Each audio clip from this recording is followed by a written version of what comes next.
அன்பான தேவனுடைய பிள்ளைகளே, இயேசுவின் நாமத்தில் அன்பின் வாழ்த்துக்கள். கர்த்தர் உங்களோடு இருப்பாராக. இன்று நம்முடைய தியானத்துக்கு ஆதாரமாய் ஆதியாகம புஸ்தகம் 26ஆம் அதிகாரத்தில் 27ஆம் வசனத்தில் சொல்லப்பட்டிருக்கிறது. அப்பொழுது ஈசாக்கு அவர்களை நோக்கி, ஏன் என்னிடத்தில் வந்தீர்கள்?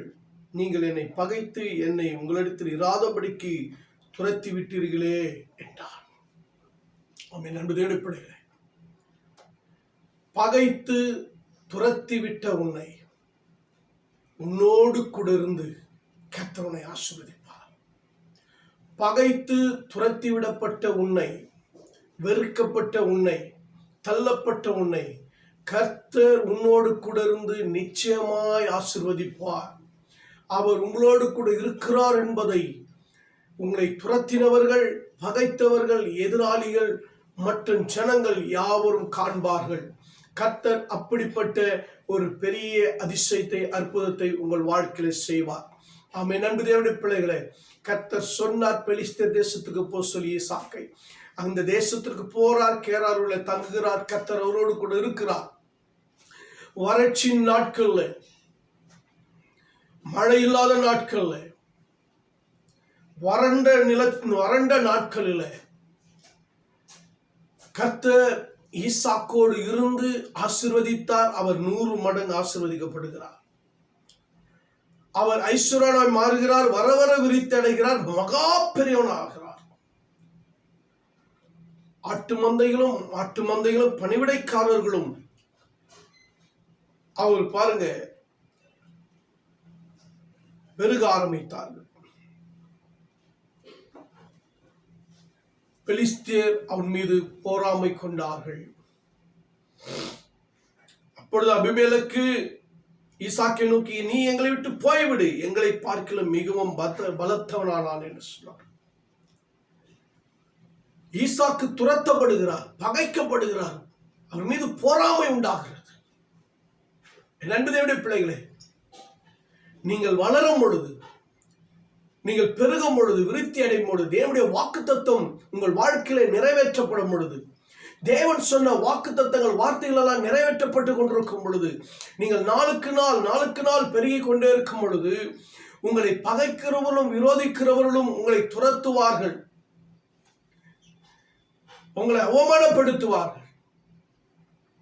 உங்கள் வாழ்க்கையில நீங்கள் எதிர்பாராத பாதிப்புகள் உங்கள் வாழ்க்கையில வரும். ஆனால் கர்த்தர் ஈசாக்கோடு இருந்தார். பாருங்கள், தேசத்தை விட்டு துரத்தினார்கள். அடுத்து ஈசாக்கு கேராரின் பள்ளத்தாக்கிலே கூடாரம் போட்டு அங்கே குடியிருந்தான். அங்கேயும் துரத்தினார்கள். பாருங்கள், அடுத்து ஒரு இடத்துக்கு வருகிறார், அங்கேயும் அவரை துரத்துகிறார்கள், வாக்குவாதம் பண்ணுகிறார்கள். என் அன்பு தேவனுடைய பிள்ளைகளே, பிறகு அவர் வேறொரு இடத்தை செலக்ட் பண்ணுகிறார், அங்கே தங்கி இருக்கிறார். அங்கேயும் என்ன செய்கிறார்கள்? 2வது தடவை அவரை துரத்துகிறார்கள். ஆனால் 3வது தடவை அவர்கள் துரத்த முடியாத அளவுக்கு கர்த்தர் ஈசாக்குக்கு ஒரு இடத்தை கொடுக்கிறார். அவர் பெருகும்படி செய்கிறார். கர்த்தர் அவருக்கு தரிசனமாகி அவருக்கு வாக்குத்தத்தம் கொடுக்கிறார். அவரோடு கூட இருந்து தேவன் அவரை பெருக பண்ணுகிறார், அவரை ஆசீர்வதிக்கிறார். தேவன் அவரோடு கூட இருக்கிறது நிச்சயம் என்பதை நிரூபித்து காண்பித்தார். இன்னைக்கு கர்த்தர் உங்களோடு கூட இருப்பார். யாரெல்லாம் உங்களை பகைக்கிறார்களோ, யாரெல்லாம் உங்களை விரோதிக்கிறார்களோ, யாரெல்லாம் உங்களை அசட்டை பண்ண தள்ளுகிறார்களோ, அந்த ஜனங்களுக்கு முன்பாக அபிமெலேக்கை போல, அவருடைய ஜனங்களை போல, கூட்டத்தை போல, அவரோடு இணைந்தவர்களை போல, சேர்ந்தவர்கள் போல எத்தனை பேர் இருந்தாலும் சரி, கர்த்தர் உங்களோடு இருக்கிறார். என் அன்பு தேவனுடைய பிள்ளைகளே, ஆகினால் தேவன் உங்களுக்கு செய்ய போகிறதை ஒருவரும் தடுக்க முடியாது. இதை அபிமெலேக்கு ராஜா பார்த்தான். இப்பொழுது அபிமெலேக்கு அவன் சிநேகிதனாகிய அகுசத்தும் தேசாதிபதி பிக்கோலும் கேராரிலிருந்து ஈசாக்கிடத்தில் வருகிறார்கள். இப்ப ஈசாக்கு சொல்லுகிறார், நீங்கள் ஏன் என்னிடத்தில் வந்தீர்கள்? நீங்கள் என்னை பகைத்து என்னை உழைத்து இராதபடிக்கு துரத்தி விட்டீர்களே என்ற. அதற்கு அவர்கள் சொன்ன வார்த்தை, நிச்சயமாய் கர்த்தர் உம்மோடு இருக்கிறார், ஹல்லேலூயா. 28, 29 சொல்றாங்க, நீர் கர்த்தரால் ஆசீர்வதிக்கப்பட்டவராமே. என் அன்பு தேவனுடைய பிள்ளைகளே, யார் பகைத்தார்களோ, யார் துரத்தினார்களோ, அவர்களே சமாதான உடன்படிக்கை வந்தார்கள், அவர்களே தேடி வந்தார்கள். அவர்கள் பார்க்கத்தக்கதாக, பகைத்தவர்கள் துரத்தினவர்கள் பார்க்கத்தக்கதாக கர்த்தர் ஈசாக்கோடு இருந்து இருக்கிறார் என்பதையும், அவரை ஆசீர்வதிக்கிறார் என்பதையும், அவர் செய்கிற எல்லாவற்றையும் கர்த்தர் வாய்க்க பண்ணுகிறார் என்பதையும் அவர்கள் புரிந்து கொண்டார்கள், அறிந்து கொண்டார்கள். ஈசாக்கோடு உடன்படிக்கை பண்ணும் பொழுது அவர்களும் அந்த ஆசீர்வாதத்துக்குரியவர்களாய் மாறினார்கள். சமாதானம் உண்டானது. ஹல்லேலூயா.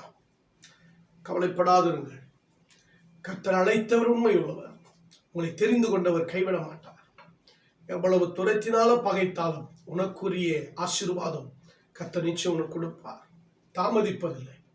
2வது நியாயாதிபதிகள் என்ற புஸ்தகத்துல 11ஆம் அதிகாரத்துல சொல்லப்பட்டிருக்கிறது, கீலேயாத்தியன் ஆகிய யெப்தா பலத்த பராக்கிரமசாலியா இருந்தான்.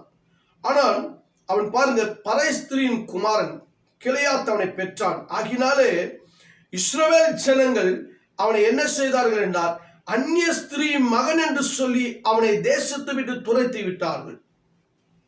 யெப்தாவை துரத்தி விட்டார்கள். இப்ப இஸ்ரவேல் ஜனங்களுக்கு ஒரு ஆபத்து வந்துருச்சு. என்னென்ன, அம்மோன் புத்திரர் இஸ்ரவேல் மேல் யுத்தம் பண்ணும்படி வந்துட்டாங்க. அப்போ இஸ்ரவேல் ஜனங்க என்ன பண்றாங்கன்னா, கீலேயாத்தில் இருக்கிற மூப்பரெல்லாம் சேர்ந்துட்டு யெப்தா கிட்ட போயிட்டு அவரை கூப்பிடுறாங்க.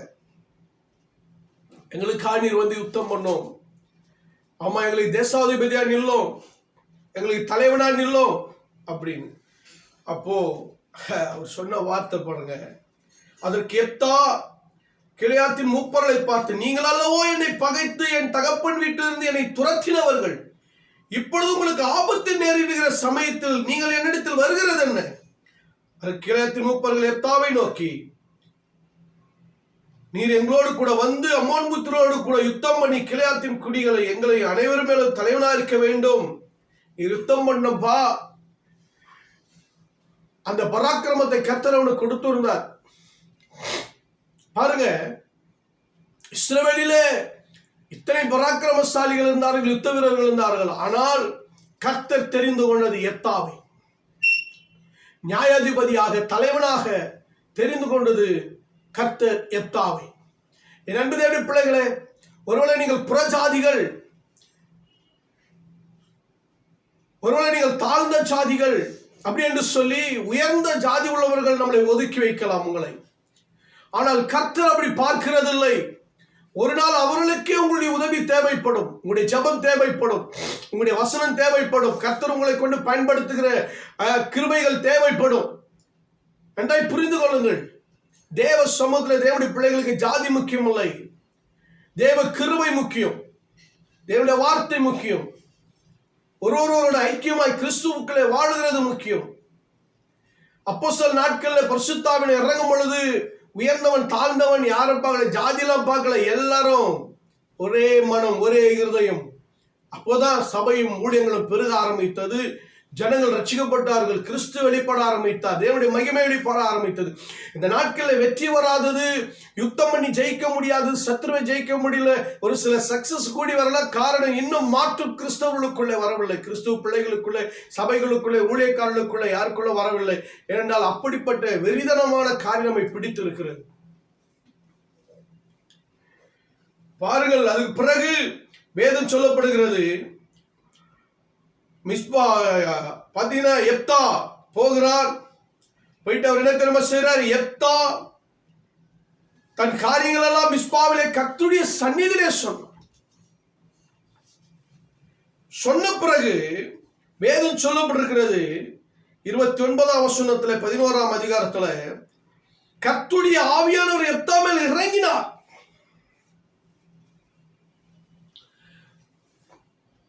முப்பத்தி 6ஆம் வசனத்துல, சத்துருக்களுக்கு நீதியை சரிக்கட்டும் ஜெயத்தை கர்த்தர் யெப்தாவுக்கு கட்டளையிட்டார். ஹல்லேலூயா.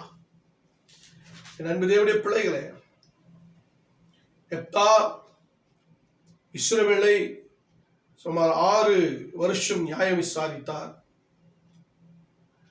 நல்லா கவனிச்சு பாருங்க. கர்த்தர் யார் தள்ளப்பட்டாரோ, யார் பகைக்கப்பட்டாரோ, துரத்தப்பட்டாரோ, அவருடைய உதவி இஸ்ரவேல் ஜனங்களுக்கு தேவைப்பட்டது. அவரோடு கூட கர்த்தர் இருந்தார். அவர் மீது கர்த்தருடைய ஆவியானவர் இருந்தார். இஸ்ரவேல் ஜனங்கள் யாவர் மேல இல்லை, மூப்பர் மேல இல்லை. எப்தா மீது கர்த்தர் இறங்கினார். அம்மன் புத்திரரை ஜெயிக்கத்தக்கதான கிருபையை, வல்லமை, கர்த்தர் பராக்கிரமத்தை கர்த்தர் அவனுக்கு கொடுத்தார். நியாயம் விசாரிக்கிற ஒரு நியாயாதிபதியாய் மாறினார். என் அன்புக்குரியவர்களே, நீங்கள் கவலைப்பட வேண்டாம். கர்த்தர் உங்களை உயர்த்துகிற நாட்கள் வந்துவிட்டது. கர்த்தர் உங்களை உயர்த்துகிற நாட்கள் வந்துவிட்டது. அவன் அன்புக்குரியவர்களே, அதே போல அப்போஸ்தலர் நாட்கள்ல கூட நாம் வேதத்தை வாசிக்கும் பொழுது அப்போஸ்தலர் 18:16 13:50 நீங்க வாசித்து பாருங்க. பவுலுடைய அனுபவத்துல ஊழியத்துல துரத்தப்படுகிறார். ஆனால் எவ்வளவு துரத்தப்பட்டாரோ அவ்வளவு ஊழியங்கள் அவர் செய்து கொண்டே இருந்தார். தேவ தரிசனங்கள், நோக்கங்களை நிறைவேறிக் கொண்டே இருந்தது. ஆத்துமாக்கள் அறுவடை செய்து கொண்டே இருந்தார்கள். இதுதான் தேவனுடைய திட்டம். அப்படி கர்த்தருடைய வல்லமை இறங்கினது. ஹல்லேலூயா, ஹல்லேலூயா. இயேசு கிறிஸ்து கூட கணேசரத்து நாட்டில் போயிட்டு பிசாசை துரத்தின பிறகு, எங்கள் நாட்டை விட்டு நீர் போய்விடும் என்று அவரை அனுப்பிவிட்டார், துரத்தி விட்டார். அவர் செய்த அற்புதத்தை, அவர் செய்த அதிசயத்தை, ஒரு மனிதனுக்கு வாழ்க்கை கொடுத்ததை அவர்கள் மறந்து போனார்கள். இன்னைக்கு அநேகம் பேர் இயேசு கிறிஸ்துவை வேணாம் அப்படின்னு சொல்றாங்க, தூக்கி எறிகிறாங்க. இயேசுவை வேண்டாம், தூக்கி எறியாதீங்க, மன திரும்புங்க, கர்த்தருக்கு உங்க வாழ்க்கையை ஒப்பு கொடுங்க. ஏசப்பா உங்க வாழ்க்கையில வந்தாருன்னா பிசாசு பிடியிலிருந்து, வியாதியிலிருந்து, எல்லா அந்தகார கிரியிலிருந்து, சாபத்திலிருந்து, இருளின் வாழ்க்கையிலிருந்து விடுதலையாக்கப்படுவீர்கள். ஹல்லேலூயா. ஆமாங்க, கர்த்தர் இரக்கமுள்ளவர், கர்த்தர் தயவுள்ளவர், கர்த்தர் பெரிய காரியங்களை அவர் செய்ய போகிறார். இயேசு கிறிஸ்துவின் வாழ்க்கையை ஒப்பு கொடுப்போமா? பரலோக பிதாவே, அன்பின் தகப்பனே, வானத்துக்கு பூமிக்கு தேவனாய் கர்த்தாவே, துரத்தப்பட்ட பகைக்கிற ஜனங்கள் முன்பே கர்த்தர் ஆண்டவரே ஆசீர்வதிக்க போகிறீர். ஆண்டவரே உயர்த்த போகிறீர். நிச்சயமான ஆசீர்வாதத்தை கொடுக்க போகிறீர். ஈசாக்கு கொடுத்தவர், எப்தாக்கு கொடுத்த தேவன், பவுலுக்கு செய்த கிருபை. ஆண்டவரே, துரத்தப்பட்ட ஜனங்களுக்காகவே ரத்தம் சிந்தின ஆண்டவர், ஏற்றுக்கொள்ளாத ஜனங்களுக்காகவே ரத்தம் சிந்தினேன் ஆண்டவர். எங்கள் தேசத்தை விட்டு போ என்று சொல்லப்பட்ட அதே ஜனங்களுக்காக ரத்தம் சிந்தினவர். அவருடைய இருளிலிருந்து விடுதலையாக்க, மரணத்திலிருந்து விடுதலையாக்க, வியாதிலிருந்து விடுதலையாக்க, அவரை சுகப்படுத்த கர்த்தர் நீர் கல்வாரி சிலுவைக்கு போனீர், மரித்து ஆண்டவரே அப்பா இன்றும் உயிரோடு இருக்கிறீர். ஆண்டவரே, தள்ளப்பட்ட, கைவிடப்பட்ட, கண்ணீர் வடிக்கிற ஒவ்வொரு சகோதர சகோதரிகளுக்கும் கர்த்தர் கிருபை செய்வீராக. இயேசுவின் நாமத்தில் ஜெபத்தை கேட்ட எங்கள் ஜீவனில் நல்ல பிதாவே, ஆமென், ஆமென். God bless you. கர்த்தர் உங்களை ஆசீர்வதிப்பார்.